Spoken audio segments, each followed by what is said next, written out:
दोस्तों, जय मसीह की। कैसे आप सब लोग? बेहद बेहद स्वागत आप सब लोगों का प्रभु यीशु मसीह के नाम से। और साथ ही साथ में स्वागत है आप सब लोगों का मसीह मंथन बैठक हिमाचल प्रदेश के ऑफिशियल पेज में भी। तो मैं उम्मीद करता हूं कि आप सब लोग ठीक होंगे। और पिछले हफ्ते भी मैं ऑनलाइन आया था, और अब जैसे मैंने कहा था कि मैं अपने बिजनेस के चलते काफ़ी बिजी था, बट अब मैं फ्री हो चुका हूं। अब बार बार आपके बीच में आता रहूँगा, आपसे मुलाकात होती रहेगी और अद्भुत टॉपिक्स आपके बीच में रखता जाऊंगा।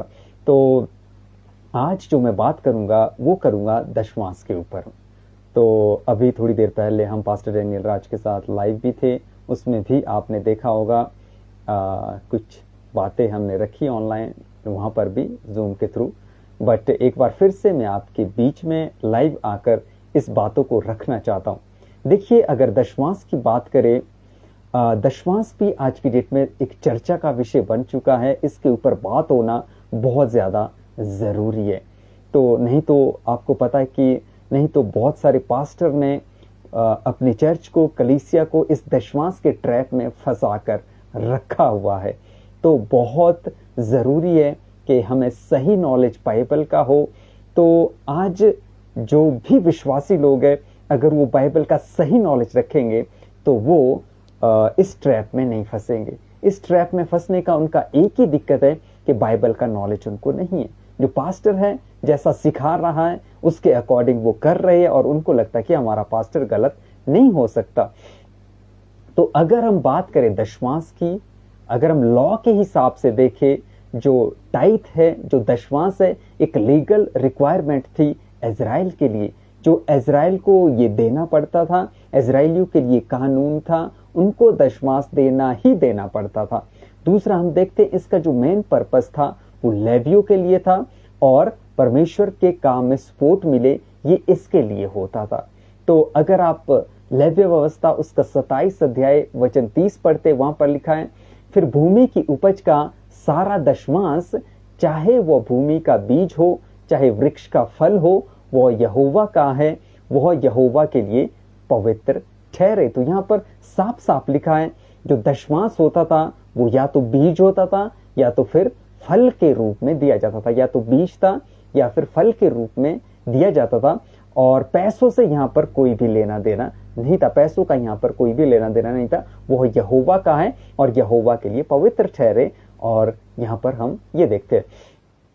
साथ ही साथ में अगर गिनती की किताब में हम देखते हैं, उसका 18 अध्याय वचन 21 से 24, फिर मिलाप वाले तंबू की जो सेवा लेवी करते हैं, उनके बदले में उनको इजराइलियों का सारा दशमांश उनका निज भाग करके देता हूं। मतलब लेवी जो किसकी सेवा करते थे, मंदिर में या मिलाप वाले तंबू में जो परमेश्वर की सेवा करते थे, उनके पास अपनी जमीन नहीं थी, अपनी भूमि नहीं थी, उनको सिर्फ इसी परमेश्वर के काम के लिए, परमेश्वर के मंदिर में जो सेवा होती थी वहां के लिए नियुक्त किया गया था।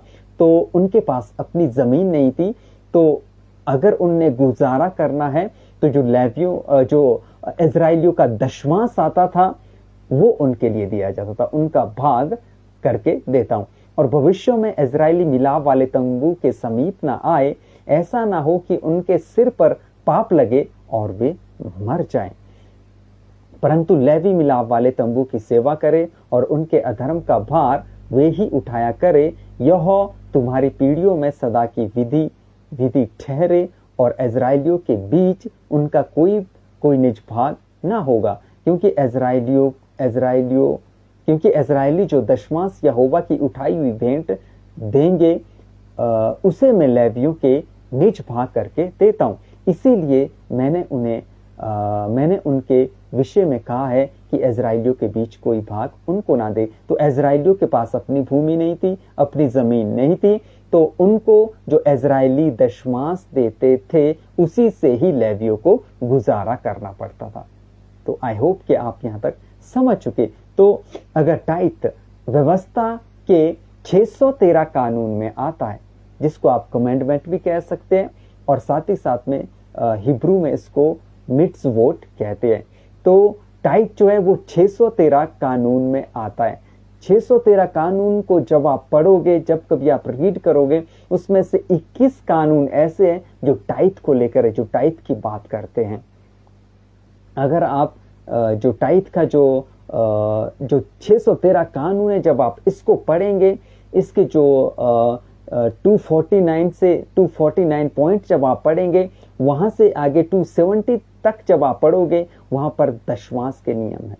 और विद रेफरेंस आपको ये मिल जाएगा, विद रेफरेंस ये चीजें आपको मिल जाएगी। जब आप गूगल में टाइप करोगे कि व्यवस्था के 613 कानून, विद रेफरेंस आपको मिल जाएंगे। तो 249 से लेकर 270 तक जब आप पढ़ोगे, वहां पर आपको व्यवस्था के सारे जो टाइथ है, इसके सारे नियम आपको मिल जाएंगे। तो अगर आप टाइथ को फॉलो करते हैं तो आप लॉ को फॉलो करते हैं, मतलब कि आप व्यवस्था को फॉलो कर रहे हैं। तो फिर गलातियों उसका 5 अध्याय वचन 4 क्या कहता है? तुम जो व्यवस्था के द्वारा धर्मी ठहरना चाहते हो, मसीह से अलग और अनुग्रह से गिर गए हो। तो इसका साफ साफ मतलब है कि अगर हम टाइथ को फॉलो करते, हम व्यवस्था को फॉलो कर रहे, तो पौलुस कहता कि आप फिर मसीह से अलग है, आप मसीह से दूर हैं, आप दूर है। तो व्यवस्था का कोई भी नियम आपको फॉलो नहीं करना है। 613 कानून में से एक भी नियम आपने फॉलो कर दिया, इसका मतलब आप व्यवस्था को फॉलो कर रहे हैं और आप फिर मसीह से दूर है, मसीह से अलग है। तो जिस व्यवस्था को मसीह ने पूरा कर दिया, उसको हम फिर से क्यों पूरा करने में लगे? उसको पूरा करने की हमें कोई जरूरत नहीं। जब यीशु मसीह ने उसको पूरा कर दिया, आप दशवांश को फॉलो कर रहे हैं या व्यवस्था का कोई भी नियम आप फॉलो कर रहे हैं, फिर से उसको फॉलो करें, इसका मतलब आप व्यवस्था को फॉलो कर रहे हैं, जबकि मसीह ने व्यवस्था को पूरा कर दिया। तो या फिर मैं और कहना चाहूंगा कि जिस चैप्टर को प्रभु यीशु मसीह ने बंद कर दिया, क्लोज कर दिया, उसको आप फिर से क्यों खोल रहे हो? तो उसको खोलने की जरूरत बिल्कुल भी नहीं है। तो आपको समझना होगा इन बातों को। अब बात करते इन दो वचनों की, मलाकी 3:10 और मती 23:23, जो सबसे ज्यादा चर्च में, कलीसिया में सिखाया जाता है, दिया जाता है। तो मैं यहां पर कहना चाहूंगा कि क्या इन वचनों के आधार पर हम दशवांश दें? क्या इन वचनों के आधार पर हम दशवांश दें? तो यहां पर मैं कहना चाहूंगा कि इन वचनों का कॉन्टेक्स्ट जब आपको पता होगा, इन वचन का जब सही नॉलेज आपको पता होगा, तो फिर आप इन वचनों के आधार पर कभी भी नहीं दोगे। तो कॉन्टेक्स्ट आपको पता होना चाहिए। जब कॉन्टेक्स्ट पता होगा तो फिर आप नहीं देंगे। मलाकी 3:10 क्या कहता है? सारे दशवांश मेरे भंडार में ले आओ कि मेरे भवन में भोजन वस्तु रहे।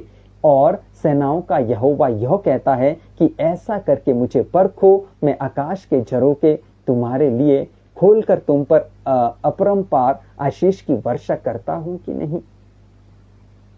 तो यहां पर वचन साफ साफ कह रहा है, इसको जब हम, अगर इसको कॉन्टेक्स्ट में जब हम पढ़ेंगे तो वहां पर हमें इसका जिक्र मिलेगा, ये हमारे लिए नहीं है, ये हम अन्य जातियों के लिए नहीं है, ये हम कलीसिया के लिए नहीं है। ये पूरा जो चैप्टर है ये लेवियों के लिए था, या इजराइलियों के लिए था। खासकर ये लेवियों के लिए था जो बहुत ज्यादा गड़बड़ी करते थे। हालांकि इजराइली लोग देते थे, लेकिन जो लेवी लोग हैं वो उसको मंदिर तक नहीं पहुंचाते थे, बीच में उसका गड़बड़ कर देते थे। तो परमेश्वर कहता कि उसको मेरे भंडार में लाओ, फिर उसके बाद तुम देखोगे उस आशीष को जो मैंने तुम्हारे लिए रखी है, फिर उस आशीष को आप देखोगे। लेकिन आज चर्च का जो पास्टर है इस वचन को चर्च के ऊपर थोपता है। वो कहता है कि अगर आप अपनी इनकम का, सपोज अगर आप 10,000 कमाते हैं, उसका 1,000 आपको चर्च में देना है। अगर आप दोगे उससे क्या होगा? आपको आशीष आएगी, आपको ब्लेसिंग्स आएगी। पूरा आपको जो देना है वो हर महीने आपको देना है। अगर आप दोगे आशीष आएगी, नहीं तो श्राप आएगा। ये सिखाया जाता आज चर्च में, कलीसिया में। तो मैं आपको बताना चाहता हूं, आज बहुत सारे लोग ऐसे हैं जो 10% दे रहे हैं, अपनी इनकम का 10% बहुत ईमानदारी से दे रहे हैं। और चर्च का पास्टर उनको कहता कि आपको आशीष आएगी, आपका घर बन जाएगा, आपकी गाड़ी आ जाएगी, आपको बहुत आशीषित और बहुत ज्यादा ब्लेस्ड आप होने वाले हो। और वही व्यक्ति देखता है 5 साल के बाद, 10 साल के बाद अपनी लाइफ में जब देखता है कि मैं तो किसी तरह की कोई ब्लेसिंग नहीं है, कोई गाड़ी नहीं है, कोई ये नहीं है, तो मैं आपको बता दूं, साथ ही साथ मैं ये भी बताना चाहता हूं कि आपको जो भी आप देते हैं, टाइट तो वैसे भी आपको नियम नहीं बनाना है, जितना भी आप देते हैं आपको इस हिसाब से नहीं देना है कि मुझे इसके बदले में कुछ मिल जाए। और वो व्यक्ति जिसको ये कहा जाता है कि आप दशमांश दोगे आशीष आएगी, तो जब वो अपने पास्टर से पूछता है कि हमें तो आशीष नाम की कोई चीज नहीं दिखती, तो फिर उनका पास्टर यही कहता है कि आप अच्छे से परमेश्वर के पीछे नहीं चलते। तो ये जो वचन है ये कलीसिया के लिए नहीं है, चर्च के लिए नहीं है, हम अन्य जातियों के ऊपर ये लागू नहीं होता, आपको ये समझना होगा। साथ ही साथ में हम बात करते हैं मत्ती 23:23, हे कपटी शास्त्रियों और फरीसियों तुम पर हाय, तुम पुदीने और सौंफ और जीरे का 10वां अंश देते तो हो, परंतु तुमने व्यवस्था की गंभीर बातों को अर्थात न्याय, दया, विश्वास को छोड़ दिया है। चाहिए था कि इन्हें भी करते रहते और उन्हें भी ना छोड़ते। फिर अगर हम इस वचन की बात करें, ये जो यहाँ पर डांट लगाई जा रही है यीशु मसीह के द्वारा, ये शास्त्रियों और फरीसियों को लगाई जा रही है, जो कि अच्छे से जो व्यवस्था की बातों को फॉलो नहीं कर रहे थे। उन्होंने न्याय को छोड़ दिया, दया को छोड़ दिया, विश्वास को छोड़ दिया। उनका जो ज्यादा फोकस होता था कहीं ना कहीं टाइट की तरफ होता था, कहीं ना कहीं वो उन चीजों की तरफ होता था जो कि व्यवस्था के अकॉर्डिंग नहीं होती थी। तो परमेश्वर प्रभु यीशु मसीह यहाँ पर उनको साफ साफ कह रहे कि ये शास्त्रियों फरीसियों तुम पर हाय, इंग्लिश में वो एक तरह का श्राप दे रहे यीशु मसीह उनको। तो ये जो वचन है ये पुराने नियम से कनेक्टेड है, ये जो वचन है ये व्यवस्था से कनेक्टेड है, ये मुझ पे और आप पर ये लागू नहीं होता, मुझ पे और आप पे ये लागू नहीं होता। आज हम दशमांश इन वचनों के आधार पर नहीं दे सकते। जी आपको समझना होगा, नहीं दे सकते। तो अगर दशमांश की शिक्षा की बात करें, न यीशु मसीह ने दी, न पतरस ने दी और ना ही पौलुस ने दी। न पूरे नियम में दशमांश की शिक्षाएं हैं, पूरे नियम में भी हमें दशमांश की शिक्षाएं नहीं मिलती। तो फिर बहुत सारे लोग पूछ सकते कि क्या हम दें या ना दें। तो मेरा जवाब है कि आपको देना है, बट वो आपको अपनी मर्जी से देना है।